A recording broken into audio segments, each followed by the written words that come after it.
રાજકોટ જિલ્લાના ધોરાજી તાલુકાના મોટી મારડ ગામની સીમ વિસ્તારમાં ખૂની ખેલ સર્જાયો હતો, જેમાં બંને પતિ પત્નીની કરપીણ હત્યા કરવામાં આવી હતી. આરોપીઓ ફરાર.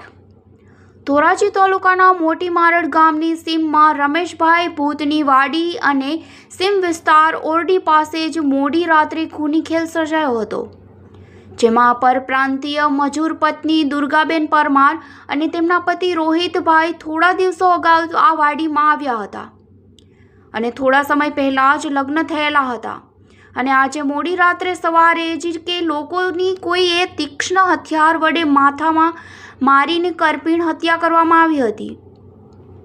કોઈ અજાણ્યા વ્યક્તિઓ દ્વારા આ ઘટનાની જાણ વાડી માલિક રમેશભાઈ ભૂતને થતાં તેમણે પોલીસ તંત્રને જાણ કરવામાં આવી હતી. આ ચકચારી ઘટનાને લઈને પોલીસ કાફલો દોડી આવ્યો હતો, જેમાં એલસીબી એસઓજીની ટીમ સ્થળ પર પહોંચી આવી હતી અને ત્યારબાદ ડોગ સ્કોડા ફોરેન્સિક ટીમ પણ સ્થળ પર પહોંચી હતી અને વધુમાં રાજકોટ એસપી પણ સ્થળ પર પહોંચી ગયા હતા અને તમામ પ્રકારની જીવનભરી તપાસ હાથ ધરવામાં આવી હતી અને બંને મૃતદેહોને પહેલા મોટી મારડ હોસ્પિટલ અને વધુ ફોરેન્સિક રિપોર્ટ પીએમ માટે રાજકોટ મૃતદેહ ખસેડવામાં આવ્યો હતો અને તમામ પ્રકારની માહિતી એકત્રિત કરવામાં આવી રહી છે અને મૃતકના પરિવારજનો પણ સ્થળ પર પહોંચી ગયા હતા અને આ દુઃખની ઘડીમાં પરિવારજનો પર આભ તૂટી પડ્યું હતું.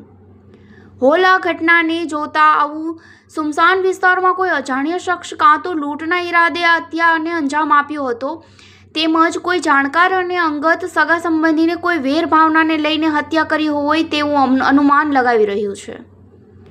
બીજું, સૂત્રો પાસેથી મળતી માહિતી મુજબ મૃત્યુ પામનારા પતિની ઉંમર તેમની પત્ની કરતાં ઓછી હોય અને મૃતક પતિની ઉંમર કદાચ નાબાલિગ પણ હોઈ શકે છે તેવું અનુમાન છે.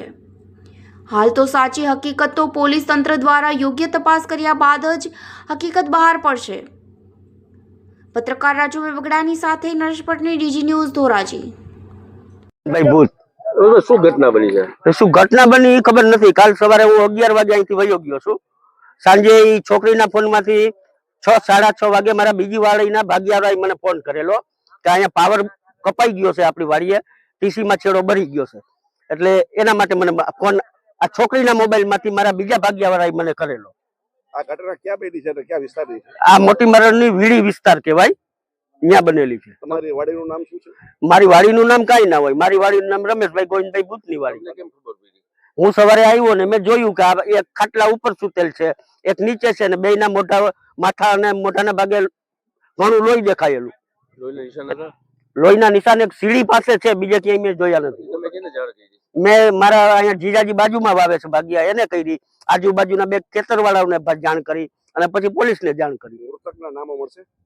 મૃતકના નામ છે દુર્ગાબેન મલિયાભાઈ પરમાર અને છોકરાનું નામ છે રોહિત, બીજું નથી આવડતું. આમ મર્ડર કરવાના કારણો કઈ? કોઈ જાતની કાંઈ માહિતી હું ના આપી શકું, કારણ કે હું એને કંઈ જાણતો જ નથી એ વિશે.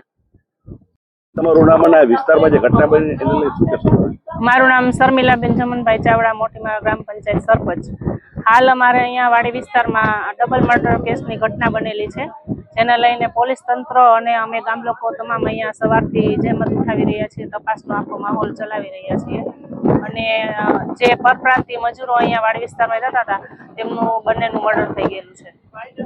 હાલ આ મર્ડર થઈ ગયું છે, પોલીસ તપાસમાં પોલીસ કઈ રીતે આગળ વધેલું છે? પોલીસ સવારથી જ અહીંયા પોલીસ તંત્ર એમની જે મહેનત જહેમતથી અત્યારે એમની જે બોડી છે એમનું આખું નિરીક્ષણ કરેલું છે. ફોરેન્સિક લેબને પણ બોલાવવામાં આવી છે અને ડોગ સ્કોડ પણ બોલાવવામાં આવ્યો હતો અને હાલ એમને બંનેની બોડી રાજકોટ એફએસએલમાં મોકલવા માટે પોલીસ તંત્ર દ્વારા જાણવામાં મળ્યું છે.